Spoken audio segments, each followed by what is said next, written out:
जय जय श्री कृष्ण हरि। विष्णु जिनका नाम हो, वैकुंठ जिनका धाम हो, पुत्रदा एकादशी के शुभ अवसर पर श्री हरि को शत शत प्रणाम। पुत्रदा एकादशी की आप सबको हार्दिक शुभकामनाएं। पुत्रदा एकादशी के दिन भगवान विष्णु संग लक्ष्मी जी की आराधना की जाती है। धार्मिक मान्यता की है कि इस व्रत को करने से भगवान विष्णु की कृपा मिलती है और संतान की प्राप्ति होती है। जो दंपत्ति संतान सुख पाना चाहते हैं और जो अपनी संतान के सुखद स्वस्थ जीवन की कामना करते हैं, उन्हें पुत्रदा एकादशी का व्रत खास तौर पर करना चाहिए। पुत्रदा एकादशी की कथा इस प्रकार से है। धर्मराज युधिष्ठिर श्री भगवान विष्णु से कहने लगे, हे भगवान, आपने पौष कृष्ण एकादशी अर्थात सफला एकादशी का महात्म्य बताकर बड़ी कृपा की। अब आप कृपा करके मुझे पौष माह के शुक्ल पक्ष की एकादशी के विषय में भी बतलाइए। इस एकादशी का क्या नाम है, अतः इसके व्रत करने का क्या विधान है, इसकी विधि क्या है, इसका व्रत करने से किस फल की प्राप्ति होती है और उसमें कौन से देवता का पूजन किया जाता है। कृपया यह सब विधान पूर्वक कहिए। भगवान श्री कृष्ण बोले, पौष माह के शुक्ल पक्ष में आने वाली इस एकादशी का पौष पुत्रदा एकादशी कहा जाता है। इसमें भी नारायण भगवान की पूजा की जाती है। विधि पूर्वक इस व्रत को करना चाहिए। इस चर और अचर संसार में पुत्रदा एकादशी के व्रत के समान दूसरा कोई व्रत नहीं है। इसके पुण्य से मनुष्य तपस्वी, विद्वान और लक्ष्मीवान होता है। इसकी मैं एक कथा कहता हूँ, तो तुम ध्यान पूर्वक सुनो। भद्रावती नामक नगरी में सुकेतुमान नाम का एक राजा राज्य करता था। उसके कोई पुत्र नहीं था। उसकी स्त्री का नाम शैव्या था। वह निपुत्री होने के कारण सदैव चिंतित रहा करती थी। राजा के पितर भी रो रो कर पिंड लिया करते थे और सोचा करते थे कि इसके बाद हमको कौन पिंड देगा।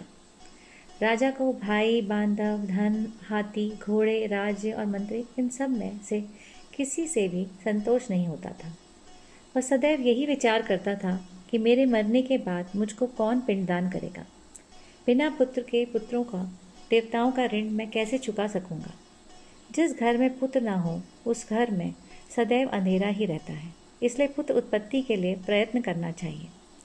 जिस मनुष्य ने पुत्र का मुख देखा है वह धन्य है।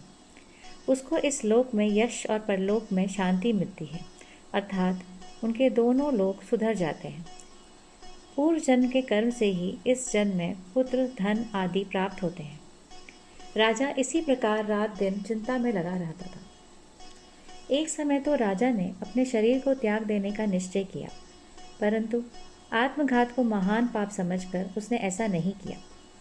एक दिन राजा ऐसा ही विचार करता हुआ अपने घोड़े पर चढ़कर वन को चल दिया तथा पक्षियों और वृक्षों को देखने लगा। उसने देखा कि वन में मृग, व्याघ्र, सुअर, सिंह, बंदर, सर्प आदि सब भ्रमण कर रहे हैं। हाथी अपने बच्चों और हथनियों के बीच घूम रहा है। इस वन में कहीं तो गीदड़ अपने कर्कश स्वर में बोल रहे हैं, कहीं उल्लू ध्वनि कर रहे हैं। वन के दृश्यों को देखकर राजा सोच विचार में लग गया। इसी प्रकार आधा दिन बीत गया। वह सोचने लगा कि मैंने कई यज्ञ किए, ब्राह्मण को स्वादिष्ट भोजन से तृप्त किया, फिर भी मुझको दुख प्राप्त हुआ, क्यों? राजा प्यास के मारे अत्यंत दुखी हो गया और पानी के तलाश में इधर उधर फिरने लगा। थोड़ी दूरी पर राजा ने एक सरोवर देखा। उस सरोवर में कमल खिले थे तथा सारस, हंस, मगरमच्छ आदि विहार कर रहे थे। उस सरोवर के चारों तरफ मुनियों के आश्रम बने हुए थे। उसी समय राजा के दाहिनी अंग फड़कने लगे। राजा शुभ शकुन समझकर घोड़े से उतरकर मुनियों के दंडवत प्रणाम करके बैठ गया। राजा को देखकर मुनियों ने कहा, हे राजन, हम तुमसे अत्यंत प्रसन्न हैं। तुम्हारी क्या इच्छा है सो कहो।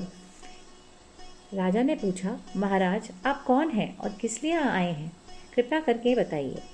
मुनि कहने लगे कि हे राजन, आज संतान देने वाला पुत्रादि एकादशी है। हम लोग विष्णुदेव हैं और इस सरोवर में स्नान करने के लिए आए हैं। यह सुनकर राजा कहने लगा कि महाराज, मेरे भी कोई संतान नहीं है। यदि आप मुझ पर प्रसन्न हैं तो एक पुत्र का वरदान दीजिए। मुनि बोले, हे राजन, आज पुत्रदा एकादशी है, आप अवश्य इस विषय का व्रत करें। भगवान की कृपा से अवश्य ये आपके घर में पुत्र होगा। मुनि के वचनों को सुनकर राजा ने उसी दिन एकादशी का व्रत किया और द्वादशी को उसका पारण किया। इसके पश्चात मुनियों को प्रणाम करके महल में वापस आ गया। कुछ समय बीतने के बाद रानी ने गर्भ धारण किया और 9 महीने के पश्चात उनके एक पुत्र हुआ। वह राजकुमार अत्यंत शूरवीर, यशस्वी और प्रजापालक हुआ। श्री कृष्ण बोले, हे राजन, पुत्र की प्राप्ति के लिए पुत्रदा एकादशी का व्रत करना चाहिए। जो मनुष्य इस महात्म्य को प्राप्तता है, सुनता है, उसे अंत में स्वर्ग की प्राप्ति होती है। बोलो श्री विष्णु भगवान की जय। बोलो लक्ष्मी माता की जय।